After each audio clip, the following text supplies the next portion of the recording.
بالآخر اولئک سنؤتیہم اجرا عظیما۔ اب جو مقام آ رہا ہے یہ 23ویں رکوع کے شروع میں، یہ ان چند مقامات میں سے قرآن کے جس میں کہ انبیاء اور رسولوں کے ناموں کا گلدستہ آیا ہے۔ مثلا یہاں آپ دیکھیں گے پے بپے بہت سے انبیاء اور رسول کا نام لیے گئے، پھر ان میں سے بعض کی جو اضافی اور شانیں ہیں ان کا بیان کیا گیا، اور پھر بڑی اہم آیت فلسفہ قرآن کے اعتبار سے آگے آئے گی کہ نبوت کا بنیادی مقصد کیا ہے۔ نبوت کا بنیادی مقصد، فلسفہ نبوت، اساسی فلسفہ نبوت۔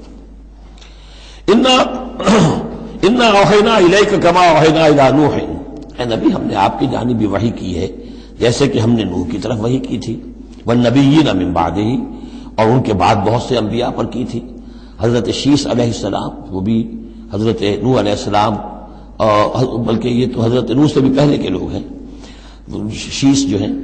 اوحینا الی نوح والنبیین من بعدہ واوحینا الی ابراہیم واسماعیل واسحاق ویعقوب والاسباط، اور ہم نے وحی کی ابراہیم کی طرف، اسماعیل کی طرف، اسحاق کی طرف، یعقوب کی طرف اور ان کی اولاد کی طرف، وعیسیٰ وایوب ویونس وہارون وسلیمان، اور عیسیٰ کی جانب اور ایوب کی جانب اور یونس کی جانب اور ہارون کی جانب اور سلیمان کی جانب، وآتینا داؤد الزبورا، اور داؤد کو تو ہم نے زبور جیسی کتاب عطا فرمائی، ورسلا قد قصصناہم علیک من قبل، ایسے بھی بہت سے رسولوں کو ہم نے بھیجا، یا وہی ہم نے ان کی جانب کی بھیجے ایسے رسول کہ جن کا ہم اس سے پہلے آپ کے سامنے تذکرہ کر چکے ہیں، ورسلا لم نقصصہم علیک، اور ایسے بھی بہت سے رسول ہیں کہ جن کے حالات ہم نے آپ کے سامنے بیان نہیں کیے۔ پوری دنیا کی تاریخ بیان کرنا تو قرآن مجید کا مقصد نہیں ہے، یہ تو کتاب ہدایت ہے، تاریخ کی کتاب نہیں ہے۔ وَكَلَّمَ اللَّهُ مُوسَىٰ تَكْلِيمًا، اور خاص اب شان جو حضرت موسیٰ علیہ السلام کی امتیازی شان ہے، اور موسیٰ سے تو کلام کیا اللہ نے جیسے کہ کلام کیا جاتا ہے، بس صرف یہ ہے کہ من ورائے حجاب تھا، پردے کے پیچھے سے تھا دو بدو کلام۔ اب وہ آیت آ رہی ہے کہ یہ رسول کس لیے بھیجے گئے؟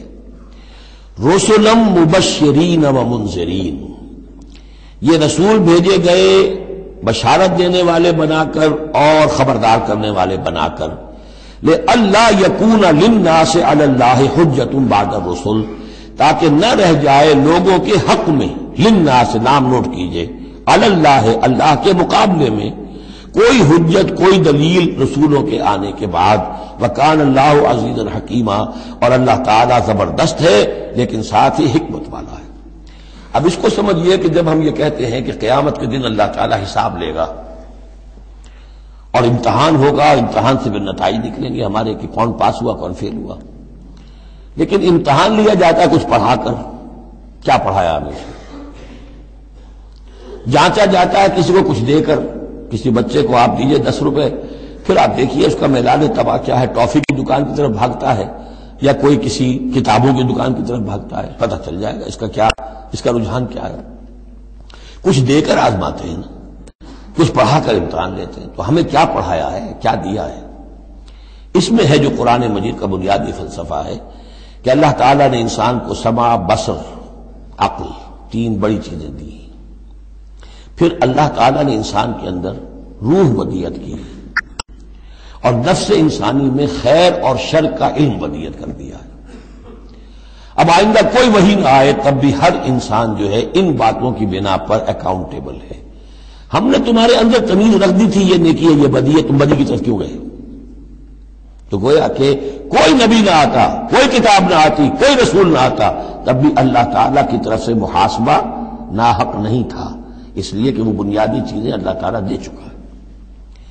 البتہ اتمام حجت کرتا ہے اللہ۔ اب یہ نوٹ کیجئے، حجت کیا ہے؟ حجت تو عقل ہے جو اللہ کو نے ہمیں دے رکھی ہے۔ ان السمع والبصر والفؤاد کل اولئک کان عنہ مسئولا، اس کی بنیاد پر مسئولیت ہے۔ اور یہ کہ نفس ونفس وما سواہا فالہمہا فجورہا وتقواہا، اس کے اندر نیکی اور بدی کی تمیز ودیت کر دی ہے، پھر تمہیں روح پھونکی ہے۔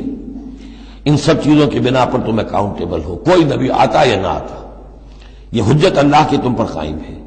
لیکن پھر بھی اللہ اتمام حجت کرنے کے لیے یہ اضافی شے ہے کہ اللہ نے تم ہی میں سے کچھ لوگوں کو چنا جو بڑے ہی اعلیٰ کردار کے لوگ تھے، تم جانتے تھے کہ یہ ہمارے ہاں کے بہترین لوگ ہیں، ان کے دامن کردار پر کوئی داغ دھبا نہیں ہے، ان کی سیرت و اخلاق تمہارے سامنے تھی کھلی کتاب کے مانند، ان کے پاس ہم نے اپنی وحی بھیجی، اور پھر تمہیں یہ کرو یہ نہ کرو یہ بھی بتا دیا۔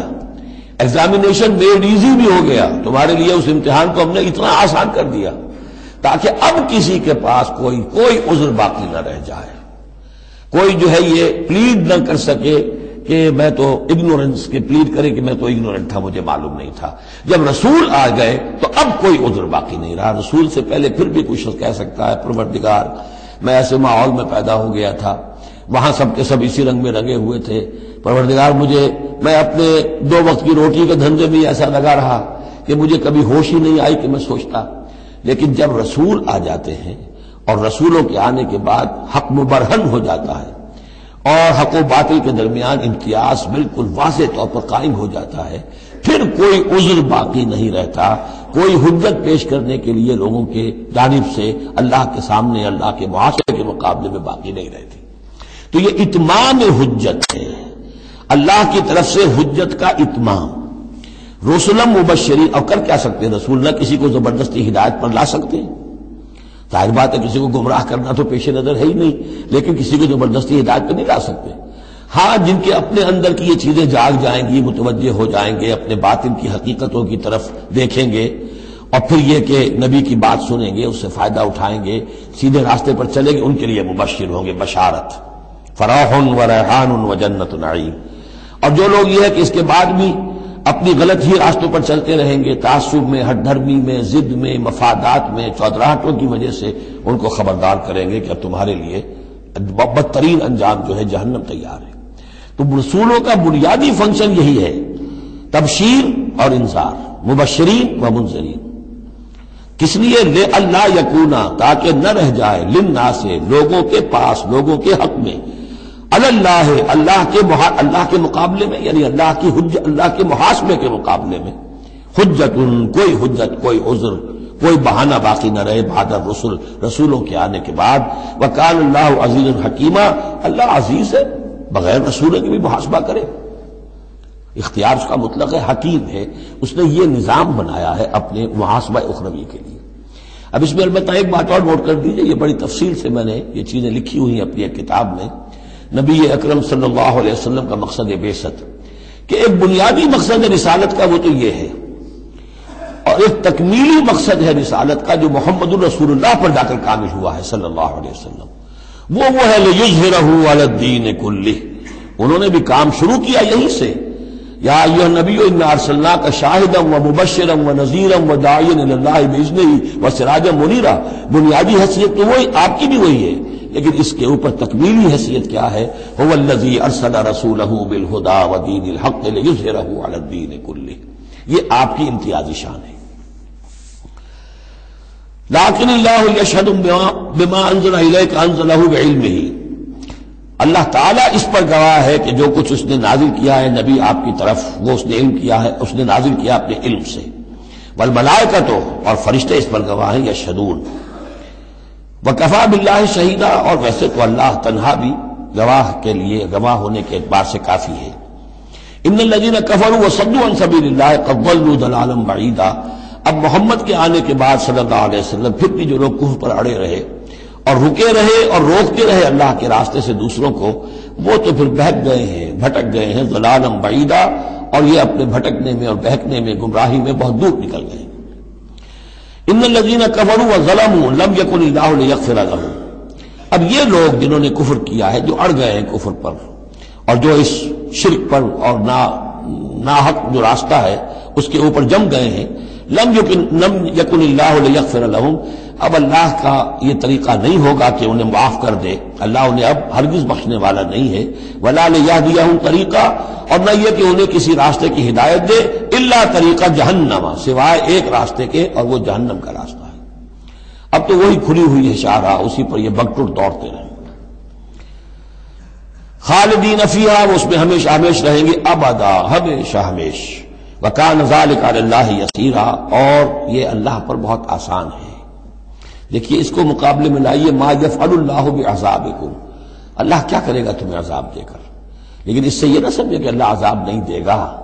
یقیناً اللہ سیڈسٹ نہیں ہے، یقیناً اللہ کو عذاب دے کر خوشی نہیں ہوگی، لیکن یہ کہ اس کا ایک ضابطہ ہے، اس کا ایک قانون ہے، اسی پر اس نے دنیا بنائی ہے۔